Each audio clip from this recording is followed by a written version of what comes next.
before we talk about betrayal, secrets, and poison. Let us first meet the woman no one ever noticed. Her name was Grace. She was a maid. Not just any maid. A quiet one. Honest. Careful. Invisible. Grace worked in the home of a billionaire. The kind of man who had everything. Except peace. Every morning, she woke before the sun, sweeping floors, wiping glass, arranging silverware. No one thanked her. No one looked her in the eye. But Grace didn't need praise. She did her job with quiet pride. She watched everything. She listened more than she spoke. Her life was simple. Her world small. Until one stormy evening, when she made a decision that would change everything. Dinner was almost ready. The billionaire's favorite dish sat steaming on the table. But Grace did something no one expected. She walked in and said softly, "Sir, don't eat that." The room froze. His fork stopped midair. Why would a maid warn her master? What did she see? What did she know? What came next? Shocked everyone. Sometimes the smallest warning changes everything. If you've ever felt unseen, unimportant, or powerless, this story is for you. Stick with us until the end, because the truth is far more shocking than fiction. You're watching pure African tales, where the most unexpected people become heroes.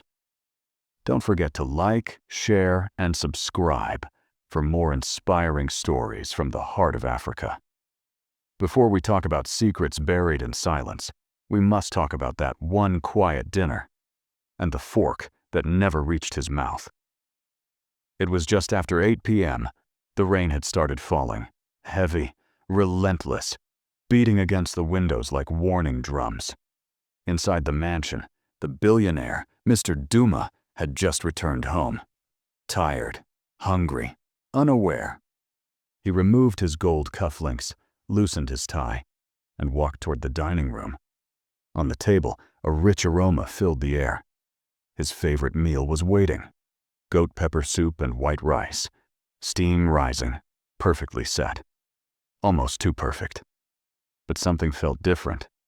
Grace stood nearby, hands folded, head slightly down. But her eyes, they held something, not fear, not confusion, but warning. "Sir," she said softly, "please don't eat that." Mr. Duma paused. He looked at her, then back at the food. He chuckled lightly. "Why not? I'm starving." But Grace didn't smile. She didn't move. She just whispered again, "Please don't eat it." Mr. Duma frowned. He had never heard her speak twice before. He looked at the dish more closely now. The broth looked darker than usual. The scent, just slightly off. Still, he lifted his spoon. His hand stopped halfway. Grace didn't blink. "Did something happen?" he asked. Grace hesitated, then said, "I saw Madam in the kitchen today. She was alone. She never cooks." There was silence. Then thunder rolled in the distance. Mr. Duma slowly set his spoon down. His heart began to beat faster, not because of hunger, but because of something much colder. Not the food, but the truth that might be sitting on the plate. What did Grace see that no one else did? Why now? And how deep does this warning go? Stay with us, because what happens next will chill your blood. Before we talk about betrayal, let's talk about the kitchen, the place where both nourishment and danger can be served on the same plate. Mr. Duma stared at the untouched dish. A silence filled the room, louder than thunder. Grace stood still. She had just accused the unthinkable, that the meal prepared by his wife could harm him. His hand shook slightly as he took the plate away. He didn't yell. He didn't question. He simply walked to the small kitchen at the back, the one where the staff prepared meals. He opened the lid again.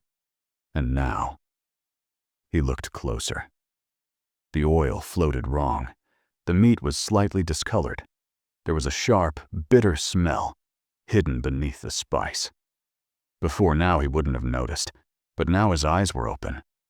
Grace stood behind him, quiet. Then she spoke. "This isn't the first time, sir." His head turned. "I've seen her add things before. Drops from a small blue bottle, always when no one is watching." He narrowed his eyes. Grace continued. "At first I thought it was medicine, but the gardener's dog died last week, after licking scraps from your plate." Flashbacks flickered. Mr. Duma remembered the stomach pain, the dizziness, the sleeping pills his wife insisted he needed. He remembered how the doctor said it was stress. But was it? Could his own wife be poisoning him? Or was Grace lying? His heart pounded. He wanted to trust his wife. But Grace had never spoken this much in all her years working there. Or manipulation. One voice inside him whispered, "Be careful." Another said, "She's just a maid." But deep down, something told him. Grace had seen what others chose to ignore. One dinner avoided, one secret revealed. But the danger had only just begun. Before we talk about loyalty, we need to talk about those who are always seen, but never noticed. Mr. Duma didn't sleep that night. He sent the food sample quietly to a trusted lab. No guards, no questions. 3 days later, the result came back. Traces of slow-acting poison, just enough to weaken, never enough to kill quickly. He sat at his desk in silence. The report trembled in his hand. It wasn't paranoia anymore. It was real. And the person who saw it first was the one who served his tea, swept his floors, and stood behind him unnoticed for years. Grace. That evening, he called her into the study. No guards, no anger, just a quiet conversation. He said 2 words. "Thank you." She looked down, unsure. Then he asked her gently, "How long have you noticed things?" Grace hesitated, then spoke. "I've seen Madam hide bottles, heard her whisper on phone calls. She once changed your pills, sir. I checked the old label in the trash." She paused. "I wanted to say something earlier, but who would believe a maid?" Silence. Then, for the first time, Mr. Duma looked at Grace, not as a servant, but as someone who had been protecting him all along. He asked her to sit, and she did, cautiously, like it wasn't allowed. He told her things she had already guessed. The affairs, the fights, the money missing from their accounts.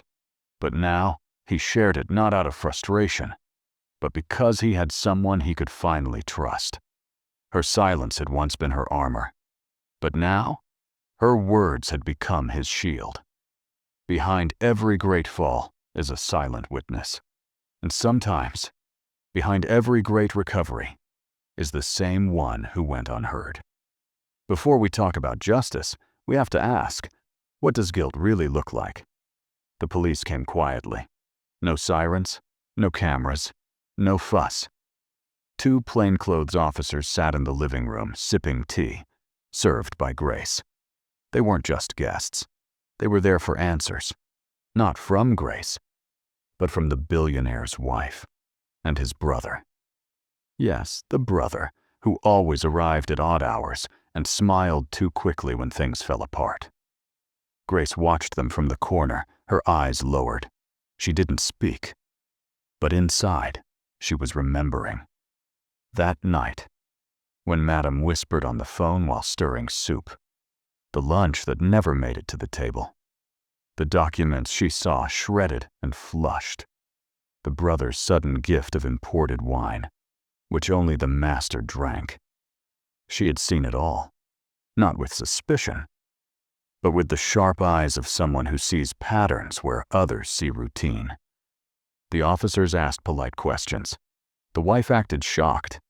The brother laughed nervously. But Mr. Duma had already handed them the lab results. He had already shown them the hidden footage from the kitchen camera.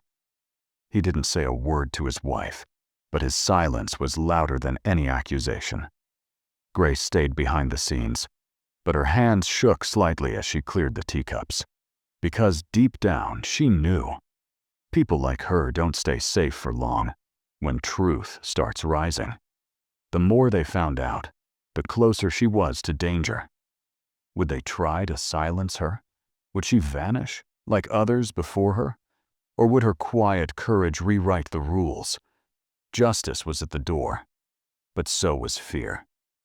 Because when power is cornered, it strikes back. Before we talk about loyalty, we must talk about what it costs and what it saves. The truth came out faster than anyone expected. Forensic results, surveillance footage, voice recordings from the house phone. Piece by piece, the plan unfolded. A slow poison plot.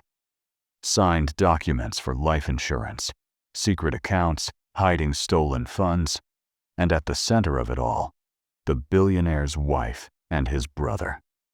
When the handcuffs clicked, they didn't scream. They just looked away, as if the shame weighed more than the chains. The press swarmed, cameras rolled. But the real story wasn't about betrayal. It was about the one person who had no voice, no title, no power. Grace. She stood near the doorway as the police walked them out. Not in pride, not in triumph, just in stillness.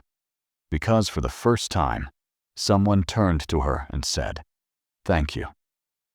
Mr. Duma, once stern and distant, now looked at her with something deeper than gratitude, respect. He called a press conference, not for business, not for defense, but to honor her. "She saved my life," he said plainly. "She saw what I couldn't. She spoke when it could have cost her everything." Grace stood beside him, uncomfortable under the spotlight. She didn't smile for the cameras. She didn't speak much. All she said was, "I did what anyone with a heart would do." She was no longer just the maid. She was the woman who saw danger and chose to act. Not for money, not for fame, but because it was right. Truth doesn't always roar. Sometimes it whispers through the voice of the unnoticed. Before we talk about healing, we have to talk about what breaks. The mansion, once filled with silence and secrets, began to breathe again. The betrayal left cracks, across the walls, across the heart of the house. But something else started to grow through those cracks. Change. Mr. Duma, once distant and towering, began to see things differently. He didn't fire all his staff. He didn't tear everything down. Instead, he rebuilt his circle, starting with trust. He brought in counselors, lawyers, honest managers. He added security, transparency, and checks no one dared question before. And at the center of this new world was Grace. No longer just a maid, not a servant, not a shadow in a uniform. She was now his advisor, his daily counsel, the one he consulted before he signed anything. The same woman who once cleared plates in silence was now reviewing contracts, speaking in meetings, helping design the home's new safety policies. But she never wore a crown. She still dressed simply. She still smiled gently. She still bowed her head when elders spoke.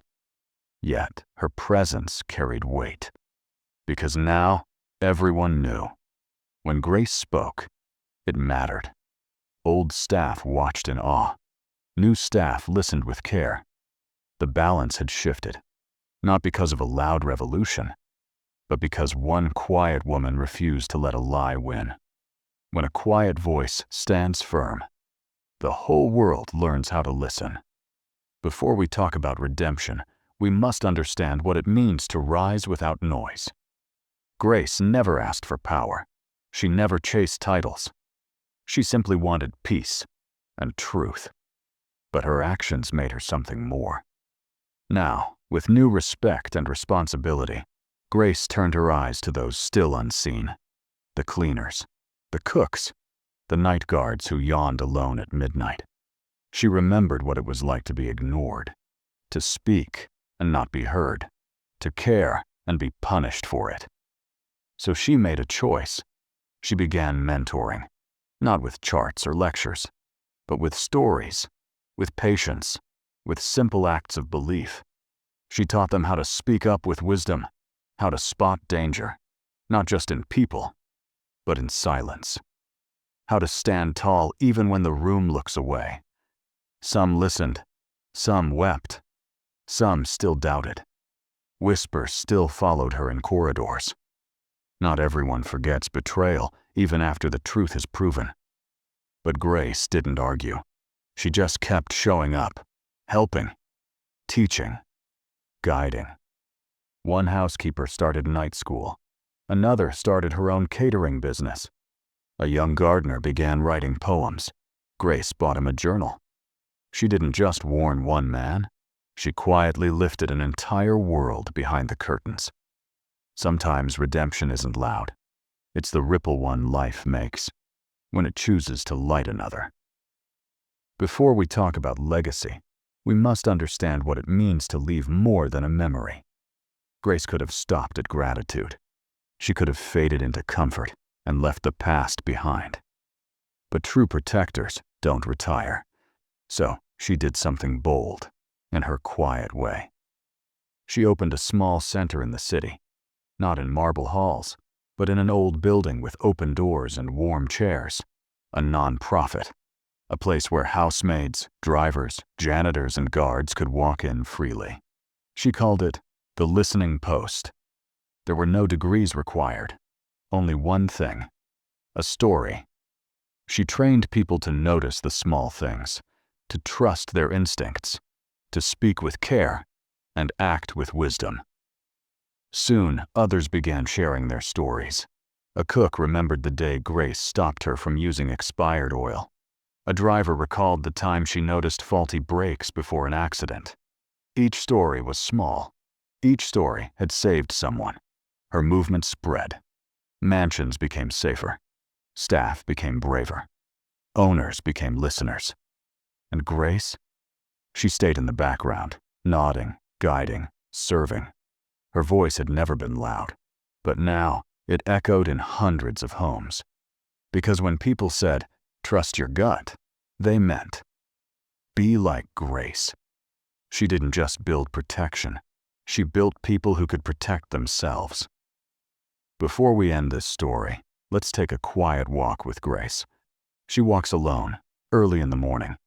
No press, no ceremony, just flowers and memories. She stands before a simple grave. The stone is old, but the name is everything to her. Her mother. The woman who once told her, never ignore a quiet warning, especially your own. The flowers gently, Grace, and whispers, your lesson saved me, and many more. There is no applause here, only wind, only peace. She rises, not as a maid, not even as a hero, but as a woman who changed the future, by listening when no one else did.